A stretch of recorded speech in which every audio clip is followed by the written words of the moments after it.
ଆସନ୍ତୁ ଦେଖିବା ପ୍ରଧାନମନ୍ତ୍ରୀ କଣ କହୁଛନ୍ତି।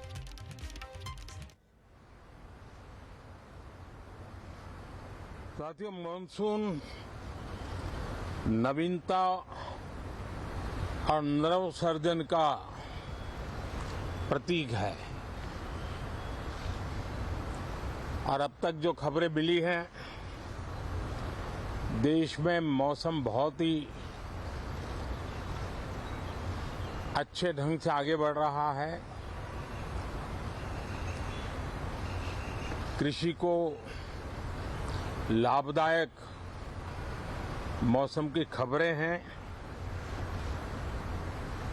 और बारिश किसानों की अर्थव्यवस्था, देश की अर्थव्यवस्था, ग्रामीण अर्थव्यवस्था और इतना ही नहीं, हर परिवार की अर्थव्यवस्था में एक बहुत महत्वपूर्ण होता है। अब तक जो मुझे जानकारी दी गई है उस हिसाब से पिछले 10 वर्ष में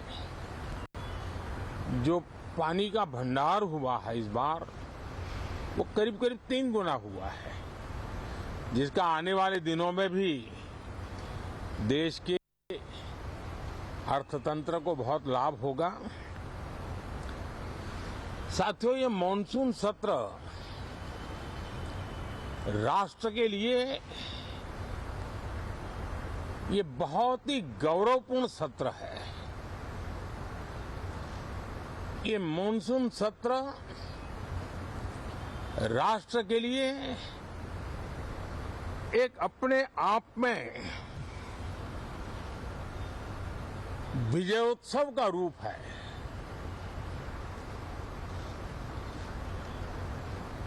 और जब मैं कहता हूं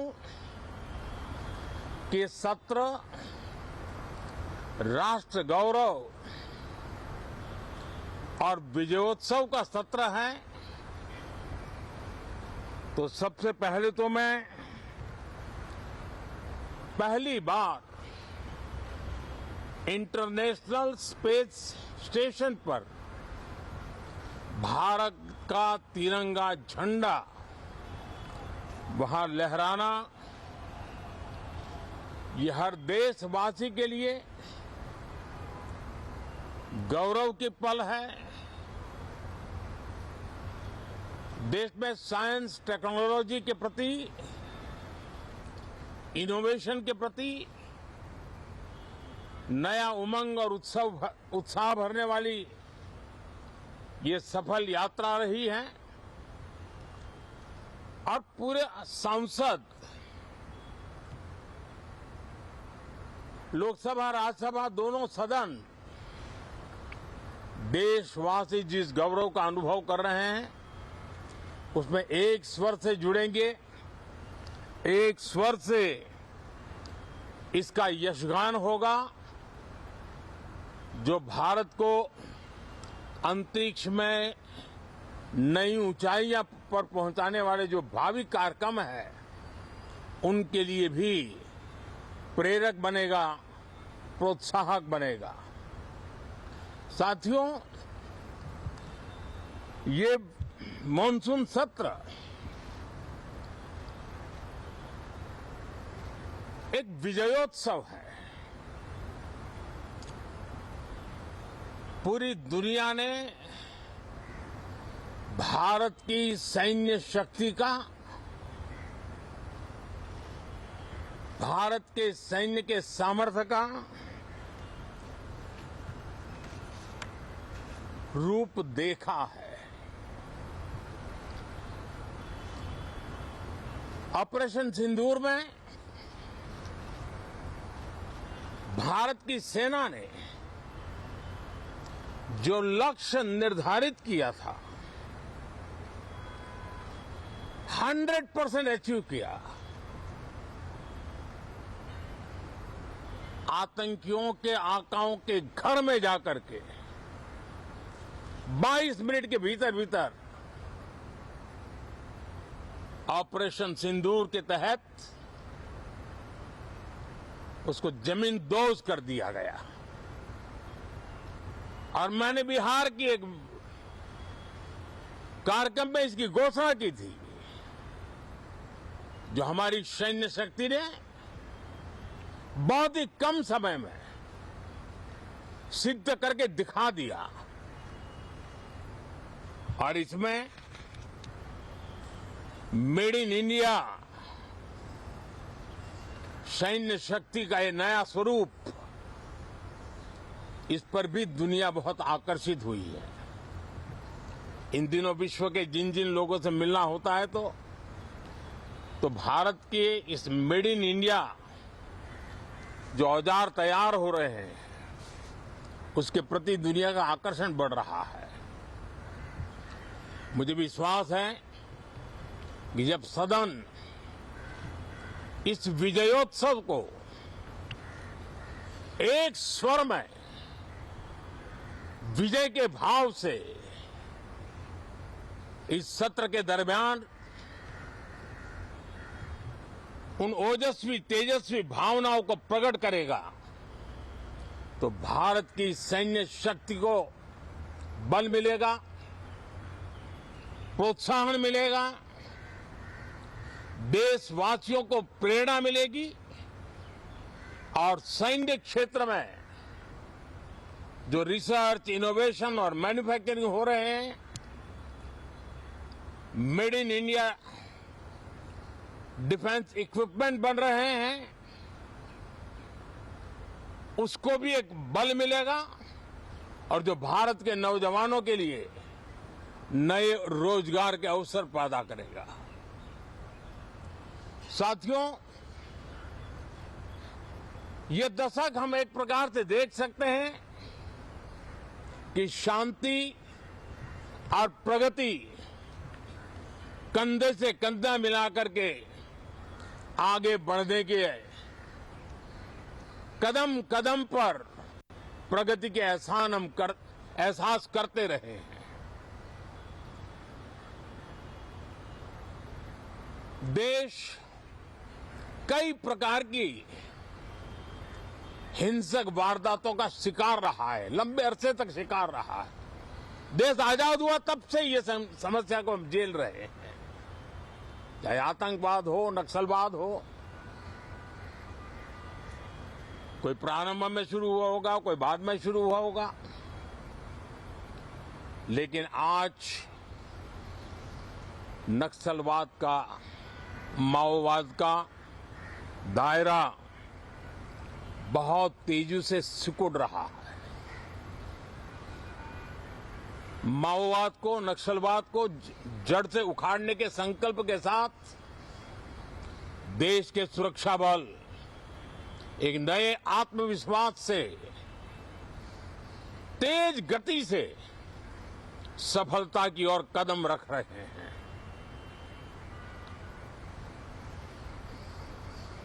और मैं गर्व से कह सकता हूं,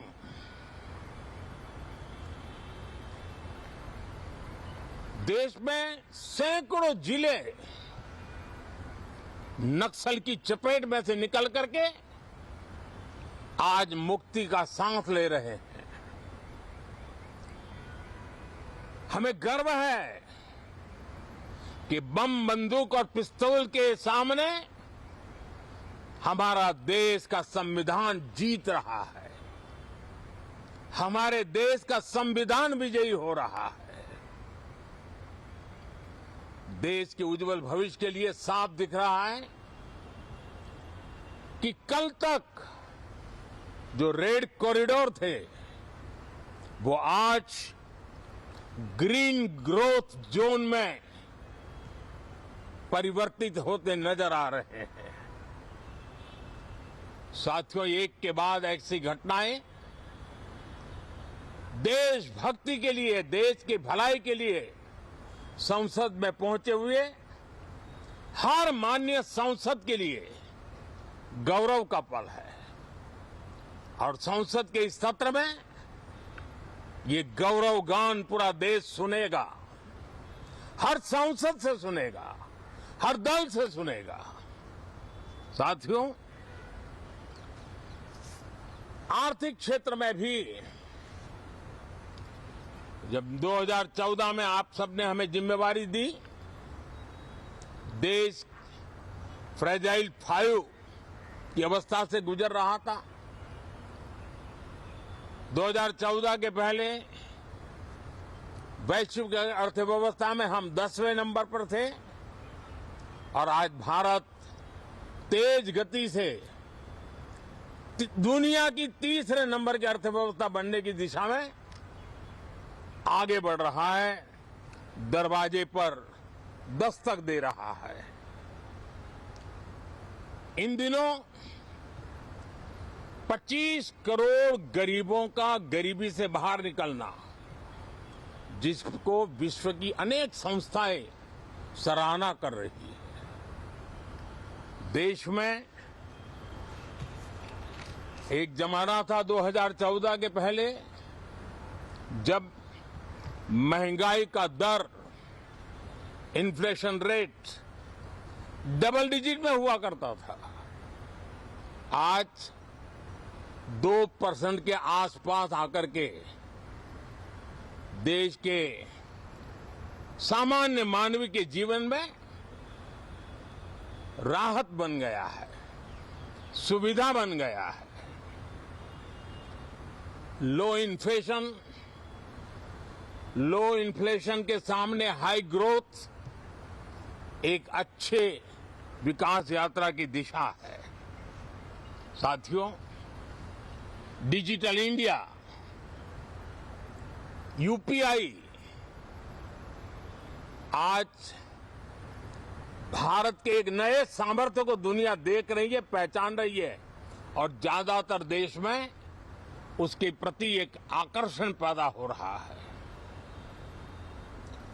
यूपीआई ने अकेले भारत में उससे ज्यादा हो रहे हैं। साथियों, पिछले दिनों इंटरनेशनल लेबर ऑर्गेनाइजेशन का एक वैश्विक समागम था और उसमें भारत ने बहुत बड़ी ऊंचाई प्राप्त की।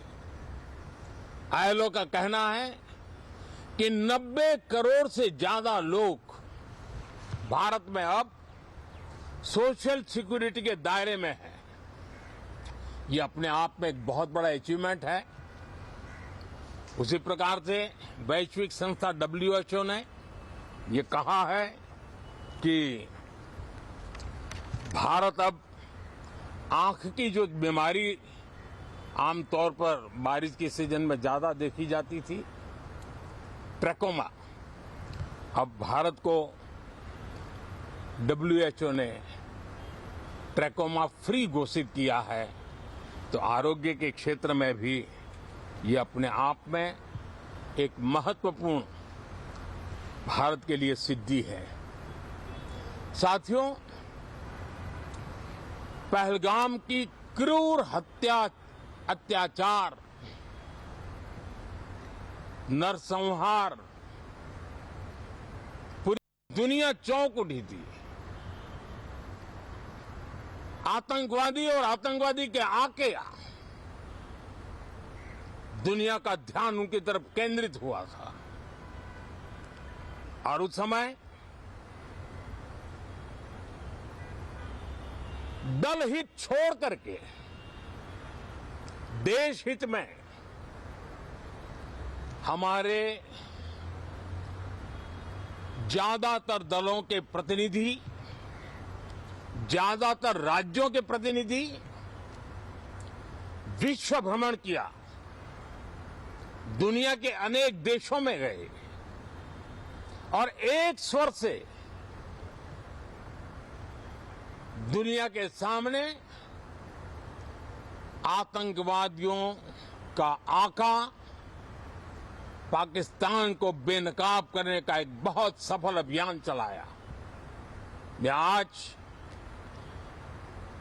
राष्ट्र हित में किए गए इस महत्वपूर्ण कार्य के लिए उन सभी सांसदों की सराहना करना चाहता हूं, सभी दलों की सराहना करना चाहता हूं और उसने देश में एक सकारात्मक वातावरण पैदा किया। विश्व ने भारत की बात को स्वीकार करने की दिशा में अपने मन के द्वार खोले और इसके लिए ये हमारे सांसदगण, हमारे राजनीतिक दल सराहना करने के मेरे लिए सौभाग्य है। साथियों, हम जानते हैं कि ये स्पिरिट, एक स्वर, एक एकता का वातावरण देश को कितना उत्साह से भर देता है। विजयोत्सव का ये पर्व इस मॉनसून सत्र में भी उसी भाव से प्रकट होगा। देश की सैन्य शक्ति को सराहना करेगा, देश के सामर्थ्य का गौरवगान करेगा और देश के 140 करोड़ नागरिकों को नई प्रेरणा का कारण बनेगा। मुझे विश्वास है कि हम सब मिलकर के डिफेंस के क्षेत्र में आत्मनिर्भर होने के इन प्रयासों को बल दें, सेना के सामर्थ्य की सराहना करें। और मैं आज देशवासियों के सामने जरूर कहूंगा और देश के राजनीतिक दलों से भी कहूंगा कि देश ने एकता की ताकत देखी है, एक स्वर का सामर्थ्य क्या होता है देखा है।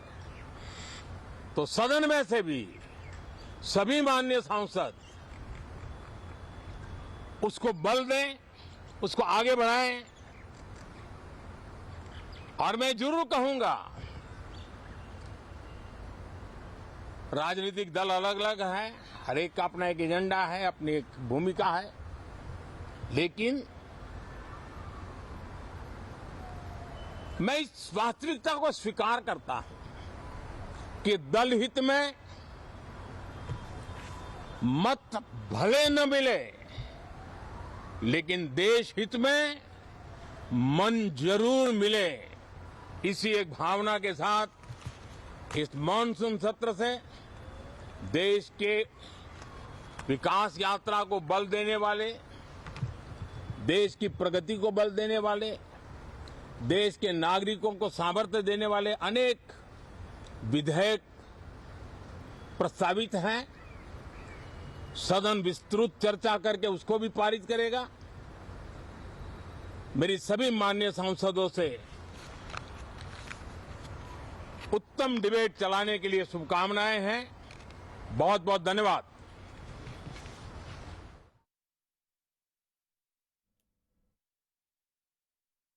ଶୁଣୁଥିଲେ ପ୍ରଧାନମନ୍ତ୍ରୀ ନରେନ୍ଦ୍ର ମୋଦି ଯେଉଁଭଳି ଭାବରେ ସଂସଦର ମୌସୁମୀ ଅଧିବେଶନ ପୂର୍ବରୁ ସମ୍ବୋଧନ କରୁଥିଲେ ଏବଂ କ'ଣ କ'ଣ ସବୁ ଏ ଭିତରେ ରହିଛି, କେଉଁଭଳି ଭାବରେ ଭାରତ ନିଜକୁ ଅପରେସନ୍ ସିନ୍ଦୁର ମାଧ୍ୟମରେ ସାରା ବିଶ୍ୱରେ ନିଜର ଆଭିମୁଖ୍ୟକୁ ସ୍ପଷ୍ଟ କରିଛି। କାହିଁକିନା ଏକଥା କୁହାଯାଉଛି ମୌସୁମୀ ଅଧିବେଶନରେ ଅପରେସନ୍ ସିନ୍ଦୁର ଏବଂ ପରବର୍ତ୍ତୀ ସମୟରେ କ'ଣ ଘଟଣା ସବୁ ଘଟିଥିଲା ଏବଂ ଖାସ୍ କରିକି ଭାରତ ପାକିସ୍ତାନ ସମ୍ପର୍କ ଭିତରେ ବା ଯେଉଁ ଯୁଦ୍ଧ ବିରତି ବର୍ତ୍ତମାନ ରହିଛି ତାକୁ ଆଗକୁ ନେଇକି କ'ଣ ରହିଛି ଅବସ୍ଥା, ଏ ସବୁକୁ ନେଇକରି ଆଲୋଚନା ବା ଗୋଟେ ପ୍ରକାର ମୁହାଁମୁହିଁ ସ୍ଥିତି ହୋଇପାରେ ବୋଲି ସଂସଦରେ ଯାହା ଅନୁମାନ କରାଯାଉଥିଲା। ଏବଂ ତା ପୂର୍ବରୁ ଆମେ ଶୁଣୁଥିଲେ ଏ ସବୁ ପ୍ରସଙ୍ଗ ଯାହାକୁ କି ବିରୋଧୀ ବଡ଼ ବଡ଼ ପ୍ରସଙ୍ଗ କରିବାର ସମ୍ଭାବନା ରହିଛି, ସେ ସବୁକୁ ନେଇକରି ନିଜର ବକ୍ତବ୍ୟ ରଖୁଥିଲେ ପ୍ରଧାନମନ୍ତ୍ରୀ ନରେନ୍ଦ୍ର ମୋଦି।